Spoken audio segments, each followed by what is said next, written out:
KF-22 전투기가 실제 2호기에 이어서 5호기까지 여러 대가 동시에 제작되는 게 확정되었습니다. 이번에도 역시 전 세계에서 유례 없이 발전한 강대국 대한민국이 가진 첨단 항공 기술력의 진수를 보여주는 프로젝트로 KF-22 전투기의 생산 라인이 예상보다 더욱 빠르게 가속화되고 있다는 속보입니다. 6월 14일 한국항공우주산업에 따르면 KF-21 전투기의 실제 1호기가 출고된 이후 실제 2호기 출고가 임박한 상황에서 곧바로 총 3대의 시제기를 추가로 제작해 완성된 실제 2호기를 포함 종합 4대의 시제기가 KF-21 전투기 생산 라인 현장에서 조립되고 있습니다. 2021년 6월 이번 발표를 통해 한국항공우주산업은 남은 시제기 5대를 예정대로 개발하면서 KF-22 전투기의 개발 과정에서 크고 작은 문제가 생길 것이라는 기자들의 추측을 단번에 침묵시켰습니다. 현재 조립 라인에 있는 5대의 시제기 중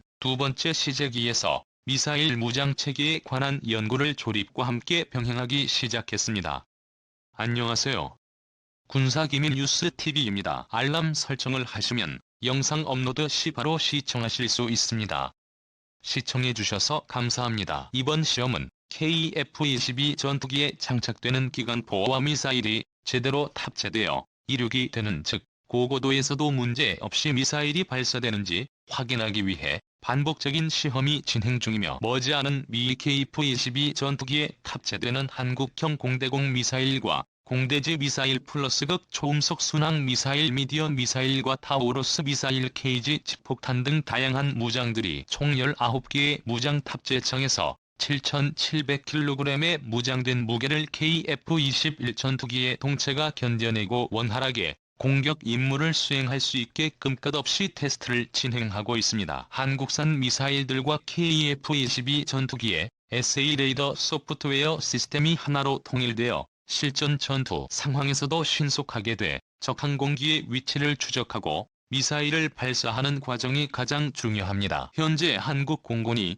목표로 하는 KF-21의 성능은 최대 속도 마하 1.58, 이 항속거리는 2,900km로 최대 무장 탑재량은 7.7톤입니다. 2021년부터 2025년까지 2,000회 이상의 무장체계 평가를 거친 뒤 2차 양산형으로 120대를 생산해 한국 공군에 납품하게 되는 방식입니다. 과거 미국에서 수입해 사용했던 미국산 전투기에는 국산 무장 제한이라는 제한과 더불어 미국산 전투기에 사용되는 자체적인 미국산 소프트웨어가 탑재되어 한국산 미사일들을 마음대로 탈 수 없었지만 한국 공군의 KF-21 전투기가 등장함에 따라 이런 이야기는 옛말이 되었습니다. 국산 ISR 레이더와 국산 소프트웨어 시스템이 하나로 통일되어 한국산 미사일까지 마음껏 발사가 가능한 독자적인 전투기 플랫폼을 형성시키는 게 대한민국이 꿈꾸는 최종 목표입니다. 그러기 위해서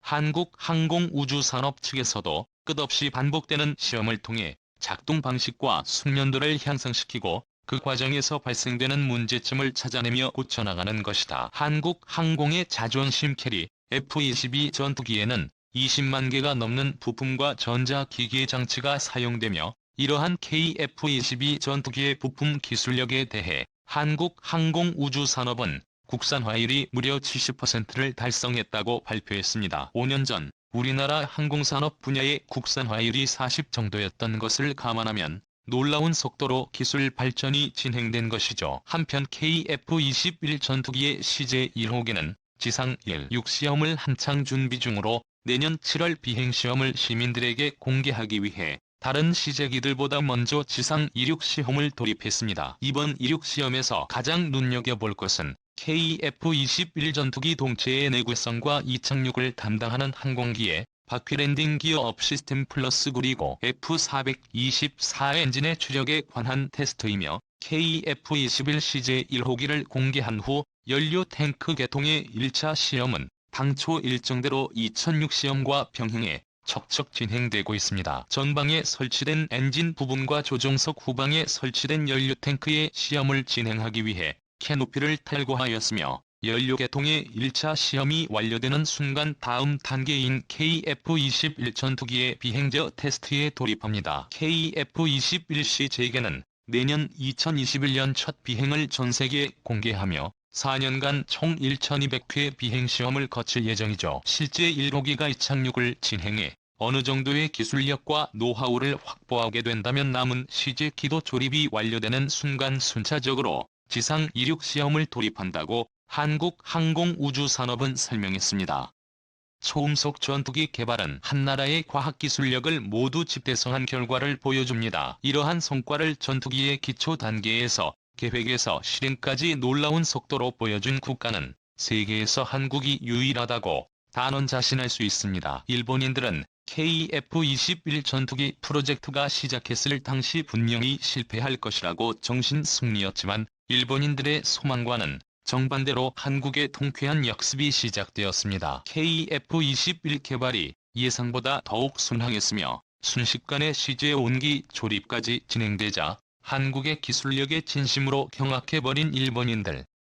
일본은 영원히 불가능한 세계에서 손꼽히는 55세대 5세대급 스텔스 전투기를 한국이 직접 개발해버린 상황. 일본 네티즌들은 한국의 잠재력을 굉장히 두려워하고 있군요. 일본의 군사정보 커뮤니티의 밀리터리 777스레디에 올라온 일본 네티즌들의 댓글 반응을 번역해봤습니다. 이렉수의 실험기의 제작 시기보다 KF-22 전투기의 양산이 빠르다니 한국의 KF-22 전투기와 일본의 X의 실험기를 비교해도 일본이 제작한 비행체는 단지 실험기일 뿐이잖아. 전투기조차 아니었는데 이 실제로 싸우지 않으면 KF-21 전투기의 성능을 알 수 없어 항공자위대는 일단 F-35 전투기가 주력이므로 F-35 전투기와 KF-21 전투기를 비교하는 것을 한국에 부탁한다. 나중에 F-35 전투기를 대체할 일본의 F-3은 스펙상으로 최강이지만 아직까지 비교하기는 무리다.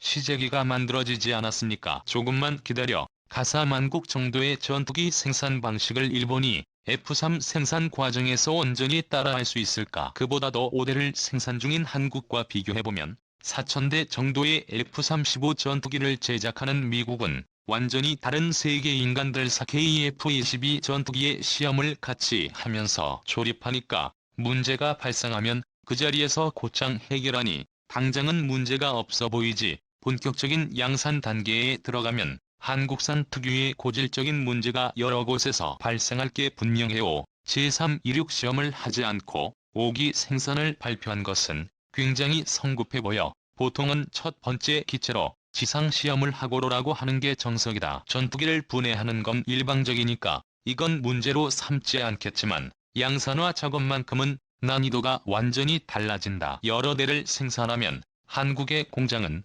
과부하가 걸려 제대로 된 기능을 하지 않게 될 거야. 6스레드에서 KF-21 전투기에 대한 이야기를 얻자 현실에는 아무 영향이 없어 일본은 가만히 한국을 지켜볼 수밖에 없다. 아무리 장인정신이 깃든 야마토 정신의 일본이라고 해도 그러한 장인정신으로 만들 수 있는 전투기가 존재하지 않으면 무용지물이요. 항공제조 기술은 꾸준히 실패하면서 시간과 예산을 소비해 올려갈 수밖에 없는데 박미성은 그것마저도 두려워하고 책임을 지지 않기 위해 실용적인 전투기 개발을 전혀 하고 있지 않아 정치인들의 선전용으로 사용하는 F-3 우주 전투기는 이제 필요 없다. 7 홋카이도처럼 한랭지에서 전투기를 조종하면 추위에 조종석 캐노피가 깨지는 한국산은 믿지 않는다. 아무튼 중국처럼 열악한 전투기라도 일본을 위협하니까 대책이라도 만들어보자. 전투기 수집에 광적인 적국과 붙어 있으니 생활하기가 걸그룹 파워를 어떻게 KF-22 전투기가 멀쩡하게 살아있을 수 있겠어. 인도네시아조차 이런 고물 전투기는 필요 없다고 프랑스에라8 전투기를 구매했는데 한국이 생산 과정을 날조하는 게 아니라면 단순히 인도네시아의 잘못된 판단과 실책인 건지 한국군 KF-21 전투기의 조립 기술력에 진심으로 두려워하는 일본 네티즌들. 2022년이 되고 한국 공군의 KF-21 전투기가 상공을 향해 날아오르는 순간 절망하며 열폭하는 일본의 반응이 기대되는군요. 본 영상은 유튜브 채널 군사기밀 뉴스 TV에서 제작하였으며 도움이 되셨다면 좋아요와 구독하기를 눌러주세요. 시청해주셔서 감사합니다. 다음 영상에서 만나요.